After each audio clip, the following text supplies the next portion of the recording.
Press club में फूरो innovation ने संयुक्त राष्ट्र शांति रक्षक दिवस पर भविष्य के लिए फिट साथ मिलकर बेहतर निर्माण थीम के तहत पारिस्थितिक शांति के लिए अपने दृष्टिकोण को स्पष्ट किया। संगठन ने प्रेस वार्ता के दौरान कहा कि धरती माता के साथ और पारिस्थितिक शांति के बिना कोई भविष्य नहीं है। संगठन ने दिल्ली की AQI से संबंधित समस्याओं के लिए कुछ इनोवेटिव समाधान और श्वेत पत्र भी साझा किए। संगठन शहीद नायकों को सम्मानित करने तथा महात्मा गांधी के शांति मूल्यों एवं एक स्वस्थ समाज बनाने में उनकी भूमिका को याद करने के लिए विभिन्न विशेषज्ञ क्षेत्रों के लोगों को एक साथ लाया।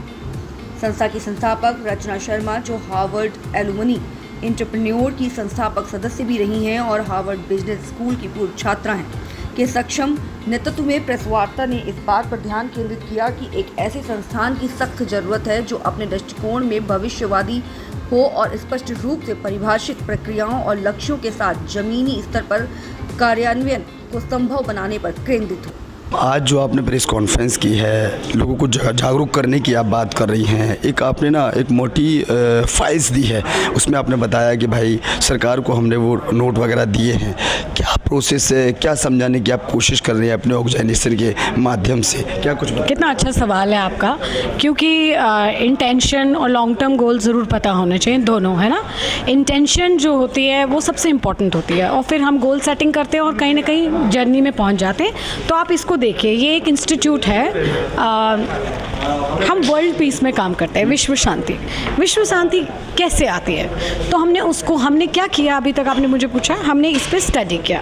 क्या क्या स्टडी किया? Social, personal, ecological, institutional, political, इसको लेके हमने पूरा रिसर्च किया, इसको समझा और तब समझ में आया कि हमारे एशिया में, साउथ एशिया में, हमारी कंट्री में क्या प्रॉब्लम्स हैं और इन प्रॉब्लम्स की जड़ क्या है। उन सबको लेके हमने देखा कि ये सब तो है ही, अरे एक और और भी डेंजरस चीज़ आ रही है, वो है इकोलॉजिकल बेस। क्योंकि अनफॉर्चुनेटली या फॉर्चुनेटली बोलिए, हमारा लोकेशन ही ऐसा है कि हमारी जो सारी ग्लेशियर्स हैं जो पिघलेंगी ग्लोबल वार्मिंग से, हीट वेव्स जो आती हैं, रिवर्स में जो फ्लड्स आते हैं, ऊपर से गरीबी इतनी ज़्यादा है, 1.8 बिलियन से ज़्यादा लोग हमारे वाटर सिस्टम्स पे हैं।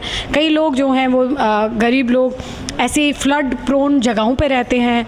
तो इसके लिए जागरूकता ज़रूरी है, बिकॉज इतना माइग्रेशन होगा फिर हम कैसे डील करेंगे। इतनी ज़्यादा, जब भी टेम्परेचर ऊपर या नीचे हो फ्रिज में तो बैक्टीरिया हो जाता है ना, आपका गला ख़राब हो जाता है ठंडा पीने से, है ना। और गर्म हो जाता है तो भी कुछ ऐसे बैक्टीरिया आते हैं जो सो गए होते हैं, तो वो आ जाते हैं, तो बीमारियाँ नई फैलती हैं, रोग फैलते हैं। तो हम उसके लिए, जैसे कोविड था, छोटा सा था, पूरा उसने अर्थव्यवस्था बंद कर दी थी पूरे दुनिया की। ऐसे छोटे छोटे, ये कोई डरावनी, मैं कोई डरा नहीं रही हूँ, मैं एक तथ्य बताने की कोशिश कर रही हूँ, क्योंकि इसके ऊपर ICIMOD, Hindu Kush Himalaya region, world bank, IMF, ऐसे बड़ी बड़ी ऑर्गेनाइजेशंस ने बहुत काम, मिलियंस बिलियन डॉलर्स खर्च के रिपोर्टें निकाली। उन रिपोर्टों को कोई पढ़ता नहीं है, वो सब निकाल के हमने बोला कि क्या हम ऐसा एक इंस्टीट्यूट बना सकते हैं, क्या आप हमें बना दीजिए, क्योंकि कोई और बनना शुरू करेगा तो फिर वो साइकिल शुरू होगा, पूरे वो इतना टाइम और लगाएगा। क्या हम एक इंस्टीट्यूशन बना सकते हैं जो रिसर्च डेवलपमेंट करे, जो एक सरकार के साथ मिलके काम करे और खास करके इन्हीं मुद्दों को लेके काम करें, बिकॉज ये एक नई चीज़ है और इसके लिए बहुत समय चाहिए होता है, पढ़ने के लिए, लिखने के लिए और फिर एक्सपेरिमेंट करने के लिए और फिर देखने के लिए कि कितने रिजल्ट आ रहे हैं, है ना। से जागरूक कर रही हैं आप, और सरकार से कभी डिस्कशन हुआ इस मुद्दे पर? सरकार को आपने फाइल भेजी कि सरकार आपकी मदद करे और आपके साथ मिलकर कहीं ना कहीं देश में इस अभियान को? हाँ, बिल्कुल बिल्कुल। देखो, सरकार की कभी आज तक ज़रूरत नहीं पड़ी थी, क्योंकि छोटा मोटा काम करते थे हम। शुरू हमने जब किया था तो सब आप देखते ना कि स्टार्टिंग तो 7, 8, 9 साल से मैं पढ़ी रही हूँ, काम कर रही हूँ, कुछ ना कुछ छोटा मोटा हम लोग इवेंट और ये सब करते थे। धीरे धीरे जब हमने वाइट पेपर्स, आर्टिकल्स, स्ट्रक्चर्स, ऐसे स्ट्रक्चर्स बनाए, जैसे कि ये बताता है कि हमारे यहाँ पे कॉन्फ्लिक्ट और डिस्क्रिमिनेशन और रिसोर्स स्कैर्सिटी है, इसकी वजह से है। तो ऐसे जब हमने डॉक्यूमेंट्स बनाए, हमने सोचा कि अब हम इस लेवल पे आए हैं कि शायद हम आप गवर्नमेंट को जाके कुछ उनसे बात कर सकते हैं, और बिल्कुल हमने फिर उनको पेपर्स भेजे। अभी अभी तो फ़िलहाल सब लोग बिज़ी हैं, इलेक्शन का टाइम है, सरकार नहीं बनेगी, तो मुझे नहीं लगता कि उनके लिए हम बहुत बड़ी प्रायोरिटी हैं।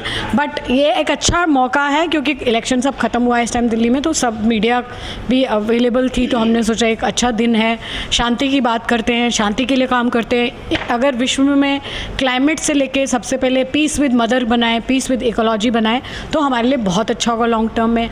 इसीलिए हमने उनसे हेल्प मांगी है। और मुझे ऐसा लगता है कि हो सकता है आप इस साल हमें कोई जवाब भी आ जाए, गवर्नमेंट हमें बोले कि हाँ बिल्कुल आओ बच्चों, हमारे पास आओ, क्या चाहिए आपको, we are there to work with them. स्वच्छता अभियान के साथ साथ देश में कई अभियान चलते हैं, पानी बचाओ, पेड़ बचाओ, लेकिन उसको ना लोग जो है ना वो समझ नहीं पाते हैं। अक्सर मैंने देखा होगा सड़क पे लोग रेड लाइट को तोड़ देते हैं, जो कि रेड लाइट हमारे लिए होती है, और कचरा कहीं भी फेंक देते हैं। तो इन पर कैसे लोग ध्यान देंगे, और आपकी तरफ से क्या कुछ संदेश, आज एक बड़ा संदेश आपकी तरफ से? इसलिए ध्यान नहीं देते हैं क्योंकि सब लोग जो हैं बहुत बिजी हैं। जैसे कि मैंने पहले कहा, सोशल मीडिया का ट्रेंड है, हेडलाइट उठा के इवेंट करो, पब्लिसिटी बनाओ, व्यूज़ लो, इसी में बिजी हैं। और ये काम करने के लिए बहुत पेशेंस चाहिए होती है, बहुत ही मतलब धैर्य चाहिए, समय चाहिए उसको करने के लिए। तो ये सब वैल्यूज़, धैर्य की पेशेंस कहाँ है हमारे पास करने के लिए। तो इसीलिए अब जैसे मैं आई हूँ, हो सकता है मुझे देख के 4-5 लोग और इंस्पायर हो जाए, वो भी क्लाइमेट में काम करें। अरे अच्छी बात है, हमने तो इस चीज़ को सोचा ही नहीं। पहले कोई एक इंसान होता है जो कोई शुरू करता है थॉट, फिर वो थॉट एक बाकी लोग ले लेते हैं। उस तरह से बहुत सारे लोग जब आ जाएंगे मार्केट में, तो आप देखिएगा कि सब लोगों का ध्यान भी उस चीज़ पे जाएगा। जब हम बात करेंगे तो बात बनेगी ना, तो किसी कहीं से तो शुरू करेंगे। तो आज पहला कदम आगे बढ़ाएंगे तभी लोग। हाँ बिल्कुल बिल्कुल।